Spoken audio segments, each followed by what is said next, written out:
Hello friends, spirit word spirit angel से मैं अनुराधा आप सभी का स्वागत करती हूँ। दोस्तों, कुछ लोगों की डिमांड आ रही है कि मैम पहले वाले चैनल के जो वीडियो थे वो बहुत पावरफुल थे और वो वीडियो हमें चाहिए। तो दोस्तों, मुझे खेद है कि वो वीडियोस मैंने स्टोर करके नहीं रखे हुए थे, जिसकी वजह से मुझे भी थोड़ा लॉस होना पड़ा, जिसकी वजह से भी हमारे चैनल का लॉस हुआ है। लेकिन उन सारे वीडियोस का नॉलेज मैं आपको ज़्यादा से ज़्यादा देने की कोशिश करूँगी। दोस्तों, पहले वाला चैनल डिलीट होने की वजह से बहुत सारी दिक्कतों का सामना मुझे भी करना पड़ रहा है, क्योंकि बहुत सारे ट्विन सोल्स जो है डिस्कनेक्ट हो गए हैं। 10-15 हज़ार के क्वांटिटी में जो ट्विन सोल्स हमसे कनेक्ट हुए थे, उस चैनल से कनेक्ट हुए थे, वो सभी डिस्कनेक्ट हो गए हैं। लेकिन मुझे पता है कि इसमें कोई भी चिंता की बात नहीं है, वो सभी फिर से कनेक्ट हो जाएंगे। थोड़ा वक्त लगेगा, लेकिन हमें पेशेंस से काम लेना है और आप सभी के सपोर्ट की वजह से ही ये हमारा दूसरा चैनल भी ग्रो हो रहा है। मुझे थोड़ा टाइम दीजिए, मैं उस चैनल की तरह ही ये चैनल भी आपके लिए वैसा ही बनाने की कोशिश करूँगी। तो दोस्तों, आज का ये जो हमारा स्पेशल वीडियो है, वो कल का जो हमने सीन दिखाया था, जो मेडिटेशन में मुझे बार बार दिखाया जा चुका था, तो वो जो सीन आपने देखा है कल का, उसी का एक्सप्लेनेशन आज हम इस वीडियो में देखने वाले हैं, ताकि आपको कुछ बातें जो समझ में ना आई हो उस पर क्लैरिटी मिल जाए। सबसे पहली बात तो मैं ये क्लियर करना चाहूँगी कि वो जो एनर्जी आपने उस सीन में देखी है, वो एनर्जी सभी डिवाइन फेमिनिन के लिए रिजोनेट नहीं करेगी, क्योंकि वो एनर्जी एक पर्टिकुलर स्टेज की है और हम में से बहुत सी सोल्स अलग अलग स्टेज से गुजर रही है। सब सोल के अलग अलग स्टेज इस जर्नी में चल रहे हैं। इसीलिए जिनको लगता है और जिनके ये बात समझ में आती है कि ये एनर्जी उनके लिए है या नहीं है, अगर वो समझ पाते हैं तो उन्हीं के लिए वो वीडियो रिजोनेट करेगी। अगर डिवाइन फेमिनिन की अभी अभी एंट्री इस जर्नी में हुई है, न्यू एंट्री हुई है और वो अभी तक इनबैलेंस की स्टेज में है, तो वो वीडियो उनके लिए नहीं है, क्योंकि वो जो वीडियो है वो एक बैलेंस डिवाइन फेमिनिन की पर्टिकुलर स्टेज है, जिस स्टेज से वो गुजर रही है, तो उसी की एनर्जी उस वीडियो में शो ऑफ की गई है।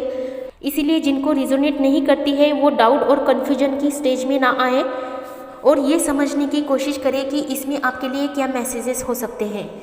जिनको वो एनर्जी मैच करती है वही इस एनर्जी से और उस सिचुएशन से रिजोनेट हो पाएंगे। तो चलिए दोस्तों, हम देखते हैं कि ये सीन क्या था, डिवाइन का हमें ये सीन दिखाने का क्या मकसद है और इसमें हमें वो क्या मैसेज देना चाहते हैं, ये भी हम जानने की कोशिश करेंगे। तो सबसे पहले ये एनर्जी, ये स्टेज उन सभी डिवाइन फेमिनिन की है जो बैलेंस हो चुकी है, जिन्होंने अपने आप को अच्छे से संभाला है और उस पेनफुल सिचुएशन का सामना करके ऊपर उठ चुकी है और जिन्होंने अपने जीवन कार्य को हाथ में लेकर उस पर काम करना शुरू कर दिया है।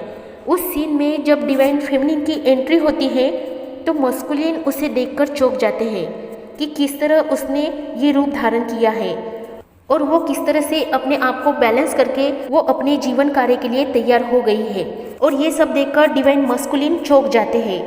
बाद में उस सीन में ये दिखाया है कि दोनों तरफ की पंचायत के सामने उन्हें एक दूसरे के साथ रीयूनाइटेड होने की सलाह दी जाती है, क्योंकि उन्हें कहा जाता है कि उनकी ये दुश्मनी यानी उनकी ये जर्नी बहुत सदियों पुरानी है, यानी हजारों लाखों जन्म के पूर्व की उनकी ये कहानी है जो आज तक अधूरी है और जिसकी वजह से इन दोनों सोल का नुकसान हो रहा है।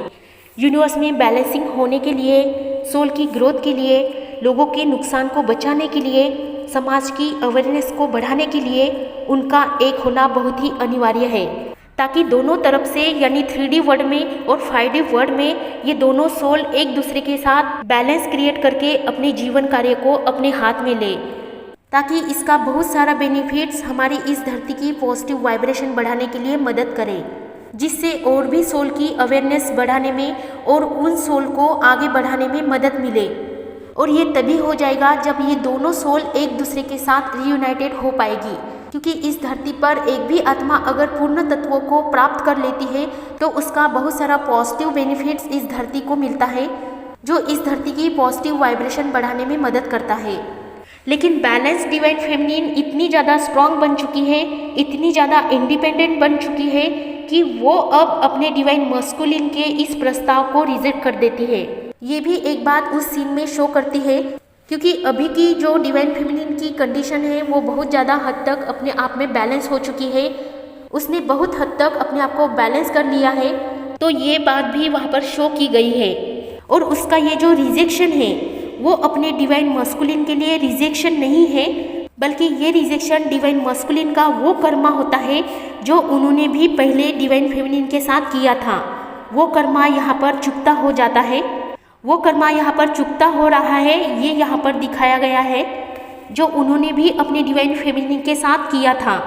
ये बहुत बड़ा एक ज़बरदस्त ट्रिगर जो डिवाइन मस्कुलिन ने डिवाइन फेमिनिन को दिया था, ये उसी का लेन देन का हिसाब यहाँ पर चुकता किया जा रहा है। ये भी उस सीन में अच्छे से स्पष्ट रूप से दिखाया जा रहा है और उसी कर्मा का हिसाब किताब इन दोनों सोल के सामने आया है। और यहाँ पर ये बात शो होती है कि कर्मा का हिसाब किताब यानी कि यूनिवर्स का हिसाब किताब सबके लिए समान होता है। इसमें ना डिवाइन मस्कुलिन कुछ कर सकते हैं और ना डिवाइन फेमिनिन कुछ कर सकती है। यूनिवर्स सबके लिए समान तरीके से काम करता है, ये भी बात यहाँ पर शो की गई है। और दूसरा जो मैसेज है यहाँ पर वो ये है कि इस सीन में डिवाइन मस्कुलिन के अंदर हारमोनियस यूनियन दिखाया गया है। हारमोनियस यूनियन क्या होता है ये आपको मैंने पहले भी किसी वीडियो में बताया है।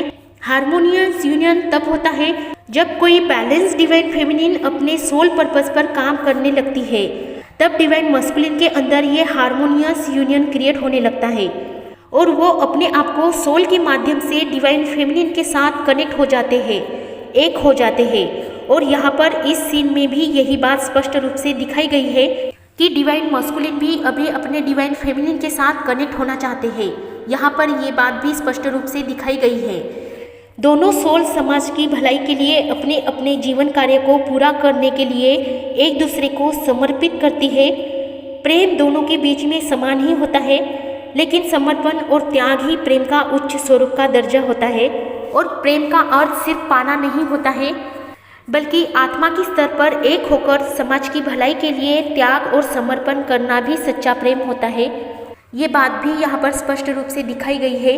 डिवाइन फेमिनिन का त्याग और समर्पण यहाँ पर दिखाया गया है। और ये मैसेज आप सभी डिवाइन फेमिनिन के लिए बहुत ही इम्पोर्टेंट है कि आपका समर्पण और आपका त्याग ही आपको आपके डिवाइन मस्कुलिन से रियूनाइटेड कर देता है। और यहाँ पर रियूनियन का बहुत बड़ा साइन खुद डिवाइन मस्कुलिन की तरफ से पेश किया गया है। लास्ट की लाइन में डिवाइन मस्कुलिन ने खुद अपनी तरफ से डिवाइन फेमिनिन के साथ एक होने की इच्छा दर्शाई है और ये बताया है कि रामलीला एक हुए है।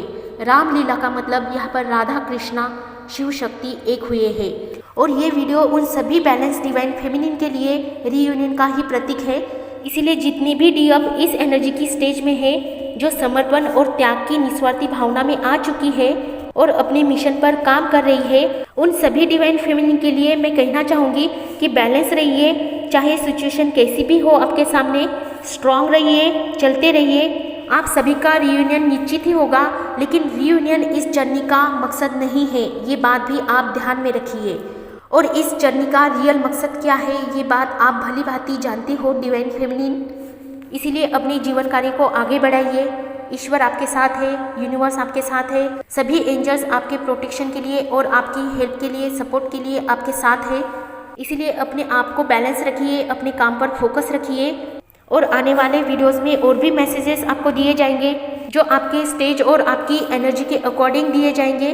तो चाहे कोई भी डिवाइन फेमिनिन हो, किसी भी स्टेज में हो, उनको हीलिंग और गाइडेंस मिलती रहेगी। आप सभी जुड़े रहिए। मैं डिवाइन से, यूनिवर्स से, एंजल से आप सभी के लिए प्रेयर करती रहूँगी।